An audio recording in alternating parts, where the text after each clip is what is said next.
మన తెలంగాణలో జానపదం అంటే ముందుగా జానపదం అంటే ఎక్కువ ఇష్టపడే జనాలు ఉంటారు. ఒక్కసారి మా కోసం జానపదం. సప్పుల్ల గాజులు తెత్తానే గల్లు గల్లు సప్పుల్ల గాజులు తెత్తా రంగు రంగుల రైకలు తెత్తానే రంగు రంగుల రైకలు తెత్తానే గాజులేసుకోవే పిల్ల మోజులన్నీ తీరా గాజులేసుకోవే పిల్ల మోజులన్నీ తీరా మంజుల మనసు పడితే నీ మీద అరే మనసులా నీ మేన భావను లేగాద మంజుల మనసు పడితే నీ మీద మరదాల నీ మేన భావను లేగాదా అరే గల్ గల్ సప్పుల్ల గాజులు తెత్తానే గల్ గల్ సప్పుల్ల గాజులు రంగు రంగుల రైకలు తెత్తానే రంగు రంగుల రైకలు కట్టుకొని వెళ్ళిపోతున్న పిల్ల ఎవరమ్మా నీవెవరమ్మా ఏ ఊరు నుండి పిల్ల మా ఊరికి వచ్చినావు ఎందుకమ్మా జర చెప్పవమ్మా ఎర్ర చీర కట్టుకొని వెళ్ళిపోతున్న పిల్ల ఎవరమ్మా నీవెవరమ్మా ఏ ఊరు నుండి పిల్ల మా ఊరికి వచ్చినావు ఎందుకమ్మా జర చెప్పవమ్మా నీ ఊరు పేరేంటి నీ పేరేమిటమ్మ ఓ బామా నా సత్యవామ నీ ముత్యాల దండ మీద పట్టేసి చెప్పరాదే ముద్దుకుమ్మార పారి బొమ్మ ఎర్ర చీర కట్టుకొని వెళ్ళిపోతున్న పిల్ల ఎవరమ్మా నీవెవరమ్మా ఏ ఊరు నుండి పిల్ల మా ఊరికి వచ్చినావు ఎందుకమ్మా జర చెప్పవమ్మా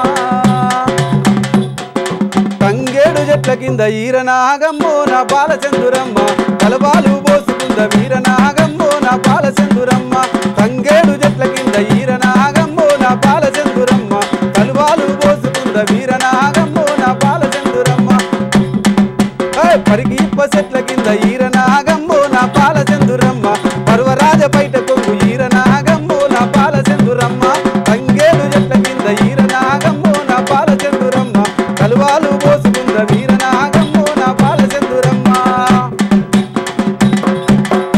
జానపదాలు కానీ జానపదంలో ఉన్నటువంటి ఆ మాధుర్యాన్ని ఆ జానపదంలో ఉన్నటువంటి ప్రతి ఒక్క పాటను చాలా అద్భుతంగా పాడుతున్నటువంటి రమేష్ అన్న గారికి ప్రత్యేక ధన్యవాదాలు తెలియజేద్దాం. ఎందుకంటే ఆ మట్టి వాసన ఆ మట్టి యొక్క పరిమళం నుంచి వచ్చినటువంటి తెలంగాణ ప్రాంతాల్లో ఉన్నటువంటి ఒక కవి గాయకునిగా ఎన్నో సంవత్సరాల నుంచి తను తెలంగాణ ఉద్యమం కోసమే తెలంగాణ యొక్క సాధించుకోవడానికి కోసమే తను పాటలు నేర్చుకొని ఇప్పటిదాకా పాడుతూ ఉన్నాడు. చాలా అద్భుతం అన్న, నువ్వు ఏ పాట పాడినా కూడా చాలా అద్భుతంగా వర్ణించి పాడుతూ ఉన్నావు. ఓకే అన్న, ఇంకా తెలంగాణ ఉద్యమంలో కాకుండా ఇంకా నీకు జానపదాలు ఎలాంటి పాటలు బాగా ఇష్టపడతావో ఆ పాటను మీరు ఖచ్చితంగా పాడాలని మనస్ఫూర్తిగా. అన్న లేడు ప్రస్తుతం పాటమ్మ భిక్షపతి ఆయన పేరు ఆయన చనిపోవడం జరిగింది. ప్రతి ఒక్క కళాకారుని ఉద్యమకారుని గద్దరన్నను కూడా తన పాటలో చేర్చి ఆ పాట రాసి రిలీజ్ చేయడం. ఆ పాట కూడా చాలా పాపులర్. విడిచి ఉండలేనమ్మా ఓ పాటమ్మా ఎన్నడూ మరచిపోనమ్మో నా పాటమ్మా నిన్ను విడిచి ఉండలేనమ్మా ఓ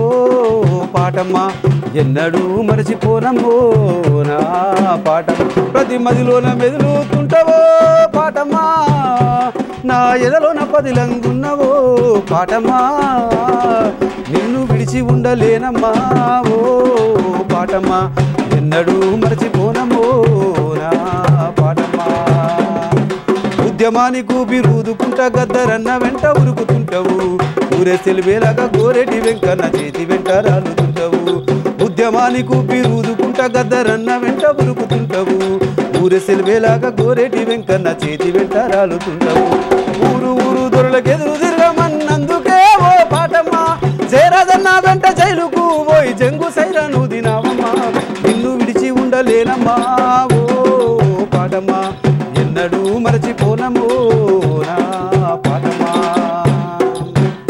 ఇట్లా తెలంగాణ ఉద్యమంలో ఏ పాట పాడినా కూడా నీకు జనాలు నేర్చుకునే పాటలు పాడావు.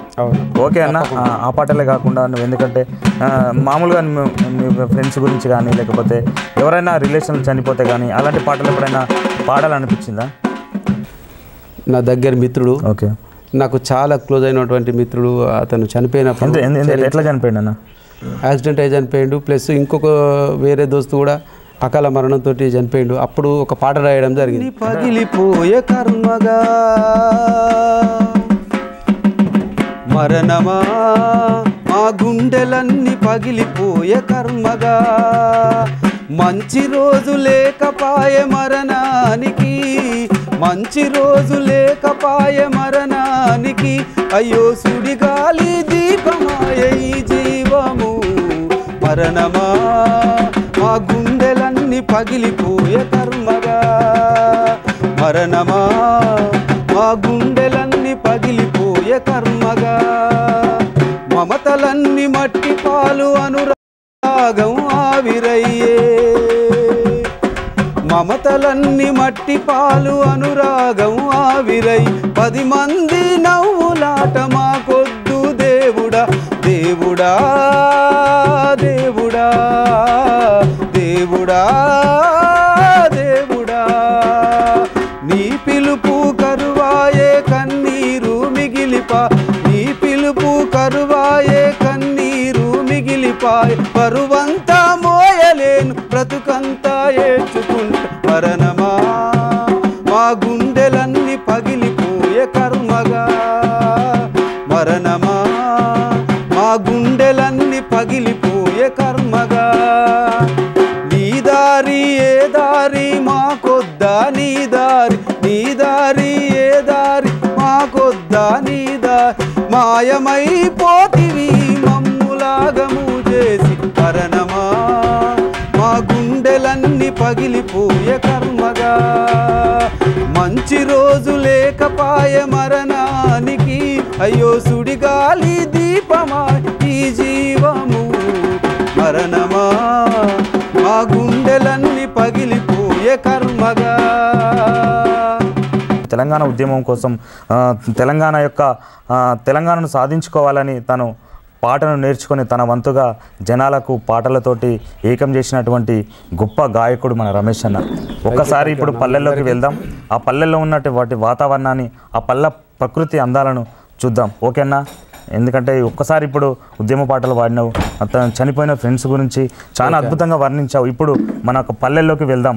ఆ పల్లె వాతావరణం. తల్లి నా పల్లె నేల నీకున్నది చరిత్ర చాలా తల్లి నా పల్లె నేల తల్లి నా పల్లె నేల నీకున్నది చరిత్ర చాలా తల్లి నా పల్లె నేల నల్లని రేగల్ల ఎర్రాని మల్లెలు నెత్తు రోసుకున్న నేల తల్లి నా పల్లె నేల నీకున్నది చరిత్ర చాలా తల్లి నా పల్లె నేల తూరుపు దిక్కున మోదుగు మొక్కలు దిక్కుల్ని శాసించే శక్తుల్ని గన్నావు దిక్కుల్ని శాసించే శక్తుల్ని గన్నావు ఉయ్యాలలు పావు జంపాలలు పావు ఉద్యమాల ఉగ్గు బువ్వల్ని పెట్టావు ఉద్యమాల ఉగ్గు బువ్వల్ని పెట్టావు ఎండిన ఆకుల ఎన్ను పూసల నుండి ఆయుధాలు తీసి పోరాడమన్నవు తల్లి నా పల్లె నేల నీకున్నది చరిత్ర చాలా తల్లి నా పల్లె నేల తల్లి నా పల్లె నేల నీకున్నది చరిత్ర చాలా తల్లి నా పల్లె నేల పడమటి కొండల్లో వాలేటి పొద్దును వేలెత్తి చూపావు ఉదయించమన్నావు వేలెత్తి చూపావు ఉదయించమన్నావు అన్యాయమన్నది ఎదిరించమన్నావు న్యాయాన్ని నీ చేత రక్షించమన్నావు న్యాయాన్ని నీ చేత రక్షించమన్నావు వీరుల కళ్ళల్ల పేదల ఇళ్లలో దీపాలు మీరైన వీరుల కళ్ళల్ల పేదల ఇళ్లలో దీపాలు మీరైన సాలు బిడ్డన్నావు తల్లి నా పల్లె నేల నీకున్నది చరిత్ర చాలా తల్లి నా పల్లె నేల తల్లి నా పల్లె నేల నీకున్నది చరిత్ర చాలా తల్లి నా పల్లె నేల పచ్చని పైరులో వెచ్చని నెత్తూరు చల్లిన నీ కట్లు కన్నీళ్లు దాచావు చల్లిన నీ కట్ల కన్నీరు దాచావు తడి అరిపోనట్టి మరకల్ని చూపెట్టి పోరులో త్యాగాలు తొలిమెట్టు అన్నావు పోరులో త్యాగాలు తొలిమెట్టు అన్నావు తెలుసుకోమన్నావు తలుసుకోమన్నావు పేదల రాజ్యాన్ని సాధించమన్నావు తల్లి నా పల్లె నేల నీకున్నది చరిత్ర చాలా తల్లి నా పల్లె నేల దేశాన్ని కాపాడే సైనిక బిడ్డల బతుకు తెరువు లేక బార్డర్కు పంపావు బతుకు తెరువు లేక బార్డర్కు పంపావు అరచేత పెంచావు ఆయుధాన్నిచ్చావు సరిహద్దు సేవలు సాగిపోమన్నావు సరిహద్దు సేవలు సాగిపోమన్నావు శత్రువులకే నాడు తల వంచ కన్నావు కన్నందుకు తల వంపుదే కన్నావు తల్లి నా పల్లె నేల నీకున్నది చరిత్ర చాలా తల్లి నా పల్లె నేల తల్లి నా పల్లె నేల నీకున్నది చరిత్ర చాలా తల్లి నా పల్లె నేల పల్లె గురించి, ఆ పల్లె యొక్క ప్రకృతి గురించి చాలా అద్భుతంగా వర్ణించావు. ఆ తల్లి నా పల్లె నేల నీకున్నది చరిత్ర చాలా అని చాలా అద్భుతంగా వర్ణించి, ఎందుకంటే మిట్టపల్లి సురేంద్రన్న రాసినటువంటి పాటను చాలా అద్భుతంగా వర్ణించారన్న. సరే, అన్న పాటలే కాకుండా ఇంకెక్కువగా ఏ పాటలు ఉద్యమంలో పాడుతూ ఉండేది? నువ్వు ఉద్యమంలో పనిచేసేటప్పుడు, ఆ తెలంగాణ కోసం పాటలు పాడేటప్పుడు ఏ విధంగా నువ్వు ఇలాంటి సిచ్యువేషన్ ఎదుర్కొన్నావు అన్న? కష్టం కోసమే పాట నేర్చుకున్నాను నేను. ఫస్ట్ పాట పాడాలంటే, స్టేజ్ ఎక్కాలంటే భయం వేసేది. ఓకే. ఒక 3 లక్షలు 2 లక్షలన్నర పైన నేను అప్పు చేయడం జరిగింది. అప్పుడు తెలంగాణ రాష్ట్రం కోసం పాట పాడాలి తపన చెందని నేను నా సొంత ఖర్చులతోటి ఒక్క దగ్గర కూడా నేను ఎప్పుడు అది చేయకపోయేది. నా సొంత డబ్బులతోటి ఉద్యమాలు చేసేది. నేను నా సొంత ఖర్చులతోటి పోయి ఎక్కడికైనా కూడా పోయి రావడం జరిగేది. ఓకే. తపన పడి ఎక్కడ ప్రోగ్రాం ఉంటే అక్కడికి నేను ఖర్చులకు వెనకాడకుండా వెళ్ళి అక్కడ ప్రయత్నం చేసి లాస్ట్కి ఒక స్టేజ్ ఎక్కి చివరికి ఒక పాట పాడడం జరిగేది కంపల్సరీ. ఎక్కడ రాస్తారోకలు జరిగినా తను డబ్బులు ఆశించకుండా తన వంతుగా తెలంగాణ కోసం నా ఆట పాటన గలాన్ని ప్రజలకు అందించాలని సొంత డబ్బులు పెట్టుకొని విలేజ్కి ఎక్కడ ప్రోగ్రాం జరిగినా అక్కడికి వెళ్ళి తను పాటలు పాడుతూ జనాలకు మంచి పేరు తెచ్చుకున్నటువంటి కవి గాయకులు మన రమేష్ అన్న. ఎందుకంటే తను పాటల కోసం ఎంత దూరమైనా తన ప్రయాణం సాగుతూ ఉంది. ఓకేనా? అప్పుడు నువ్వు ఆ సమయంలో పాడేటప్పుడు కానీ నీకు ఎలాంటి వాళ్ళు ఎక్కువగా సపోర్ట్ చేసేది? జేఏసీగా ఏర్పాటైనటువంటి టీఎన్జిఓస్ నాయకులు అప్పుడు సుబ్బారావు సార్ అని, కారం రవీందర్ రెడ్డి సారు, ఈ ఎలక్ట్రిసిటీ డిపార్ట్మెంట్ చాలామంది మాకు ప్రోత్సహించేది. వాళ్ళు ఎక్కడ ప్రోగ్రాం పెట్టినా కూడా నేను తప్పకుండా వెళ్ళి పాట పాడేది. కానీ నేను తెలంగాణ రాష్ట్రం కోసం పాట నేర్చుకున్నా కాబట్టి నాకు ఈ ఎంత పెద్ద ప్రోగ్రామ్ అయినా కూడా నేను అప్పు చేసుకుని అయినా పోయేది, కానీ పోకుండా మాత్రం ఉండేది. మన వాళ్ళ మీద కాల్పులు జరిపినప్పుడు రాగిని గూడెంలో ఒక ఆడ తల్లి సీఎంకు మరలబడ్డప్పుడు కూడా వాళ్ళ మీద పాట రాయడం జరిగింది. అది కూడా టీ న్యూస్లో ఇంటర్వ్యూలో కూడా నేను పాడడం జరిగింది. ఒక్కసారి ఆ పాట పాడు. మా అనుకోట రాళ్ళమై మరలబడదామా తమ్మి మరలబడదామా, చల రాగిని గూడెం దమ్ము చూపెడదామా మనం చూపెడదామా. మా అనుకోట రాళ్ళమై మరలబడదామా తమ్మి మరలబడదామా, రాగిని గూడెం దమ్ము చూపెడదామా వాళ్ళ అంతు చూద్దామా. ఇట్లా పాట రాసి స్టేజ్ల మీద పాడడం జరిగింది. ఓకే అన్న, నువ్వు పాడుతూ ఉంటే తెలంగాణ ఉద్యమంలో ఎక్కువగా ఆడుదాం డప్పుల్లా దరువేరా పల్లె తెలంగాణ పాట పాడరా, ఆడుదాం డప్పుల్లా దరువేరా పల్లె తెలంగాణ పాట పాడరా. ఇట్లా మనకి ఏ స్టేజ్లు ఎక్కినా కానీ ఈ పాటలతోని జనాలని ఉర్రుత గురించినటువంటి ఈ తెలంగాణ ప్రాంతాల్లో ఎక్కువగా